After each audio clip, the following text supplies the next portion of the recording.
minor, no? Kaya naman, tsaka din,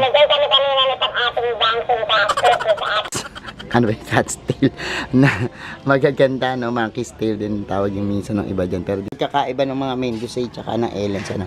This is Mendoza, medyo malaki-laki. Sa isang pot niya merong Myrinay, maliliit naman. So sa mga nagsisimula pa lang mag-alaga ng succulents, pwede nyo i-try ito, beginner set. Hello everyone, this is Hermes Unao, Mini Dino Park in Eco Garden, and welcome back sa ating YouTube channel. And for today's video, kakatapos lang namin mag-live. At yan, ang daming dumating na halaman, ano, like nung ating mga traditions nung nakakaraang panahon, papakita namin sa inyo, no, kung ano yung mga bagong at dumating na halaman dito sa Mini Dino Park in Eco Garden. Kaya samahan nyo kami ngayong araw na to. Kung ready na kayo mga ka-MDP, tutok lang po.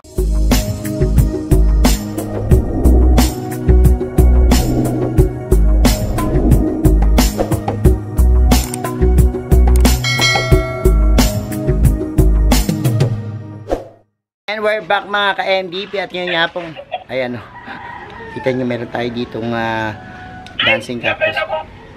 Sumasayaw yung dancing cactus natin, no? Ito po, ayan, namigay kami kanina nitong ating dancing cactus dun sa ating mga top miner, no? Kaya naman, tsaka din, namigay kami kanina nitong ating dancing cactus dun sa ating mga top miner. Napakaingay mo.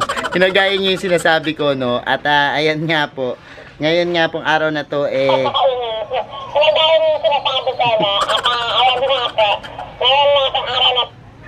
ano ba yan? Bakit paano ba ito titigil? Ano ba yan? O sige, pakita ko muna siguro sa inyo yung hindi ko pa naman alam i-operate to. Pindutin muna natin. Ayan, sayo ka na lang. Okay. Sige, abangan nyo yung ating new arrival habang sumasayaw tong si Cactus. At yan, samahan nyo kami. At nandito tayo sa ating new arrival. Naku, gaganda ng dumating sa ating ngayon, no? This one is Conda Euphorbia, no? Tapos tingnan nyo itong blue boy na to. Kakaiba kasi ang tinik niya, no? Grabe. Tapos ano, yan. Kita nyo naman meron tayong cats. Ano ba yung cat's tail na magaganda, no? Monkey's tail din tawag yung minsan ng iba dyan, pero this one is napakaganda ng korte. O tingnan nyo, look, dilaw na dilaw yung kulay, ano. So yung ibang cactus na out na namin, meron dyan chichipi din, and ito ang ganda ng bulaklak, look. Ngayon panahon ng cactus, magaganda yung mga bulaklak na develop sa kanano. Kaya kung meron kayong mga alagang cactus, check nyo na. Kasi pag mainit, yan talaga, namumulaklak yung mga yan, no? So, ang daming mamakyaw, ano? Grabe naman to. Napakaraming tumakyaw sa atin. And, tingnan nyo naman, napakadaming yan. So, puro mother plants to, no? Ang dami natin mother plants. And, ayan.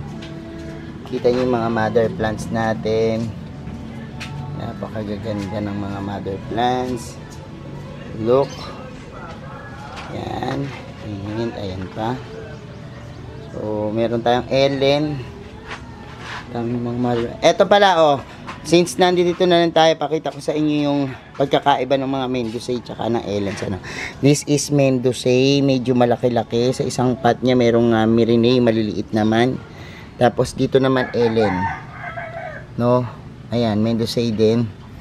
Ito Ellen, malalaki yung kanyang mga pinaka dahon, ano. So ito yung napakagandang Dardy Sunshine naman. Meron tayong Afterglow. Ayan. Ang daming magaganda. Ang daming malalaki. Actually, mga may puting papel po, mga na-mine na yun, ano. Pero ito, mga available pa. Since first day pa lang naman tayo ngayon, medyo may mga tira-tira pa tayo. Ayan, oh, isang hilera na yan. Available po yan. Kaya, pag gusto nyo po, pwede kayo mag-inquire dito sa aming page Mini Dino Park and Eco Garden ng mga available pa nating plants, ano. Gaganda po niyan. And, itry nyo rin to, no. Subukan nyo naman tong mga succulents, ano. Doon sa mga hindi pa nag-aalaga nito, mga beginners, try nyo rin po na mag-alaga ng mga succulents dahil ang gaganda po nila talaga. At I'm sure matutuwa kayo sa mga development ng mga mother plants, tapos mag-aanak, mga ganyan, ano. And doon naman sa mga hindi makabuhay, marami na pong paraan ngayon ng tatanim ano, at pag-aalaga ng succulents na pwedeng nyo pong i-apply dyan ano. So try kayo uli ano, at lalo na ito yung mga mother plants yan, talagang ang protection yan sobra, kumbaga ang hirap mo na mapatay dahil malalaki na po yan ito, napakagaganda no. And ito na po yung ating mga mother plants, pero meron din po tayong mga succulents na yan, maliliit no. Ito po ay 3 for 100. O ito may cactus pala, isang set dito 500 pesos. So may naligaw na cactus, tagal nating walang cactus ayan. Tapos meron monadenium dyan no. O ayan, kuhanin nyo yan, and ang ganda nito rin. This one is so beautiful, napakagaganda. 35 pesos lang ano. Kanina may kumuha po dito ng napakadami at ibinenta rin no, reseller. O pag gusto niyo mag-reseller, kumontak po kayo sa amin ano. Kung gusto niyo maglagay diyan ng halaman diyan sa inyong tindahan, pwede po ano yan. Try niyo mag-reseller nito. Ito maganda, jade plant. Yan. Ang ganda ng mga jade plant natin.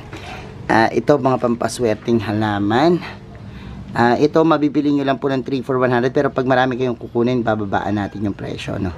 Yung jade plant ano, kasi maganda po ang mga jade plant, lalo na kapag i-display sa bahay, meron po siyang simbolismo no, at saka nag-a-attract yan ng pera.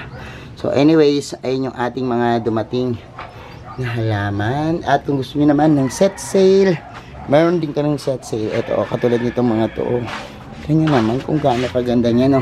Doon sa mga nagsisimula pa lang mag-alaga ng succulents, pwede nyo i-try ito. Beginner set, set number 1, yan, 500 no, nakuha sa amin. Pero ito, meron na may-ari nito. So doon merong available. Tingnan natin yung mga available ano. Yan, 15 pieces po yan, may plus 1 kayo no. Mayroon kayong libreng isa kapag bumili kayo niyan. Tapos ito pa, yan yung mga rosette type. Iba-iba yung kulay ano, ang ganda. Ang ganda tingnan. Ito 500 pesos din to.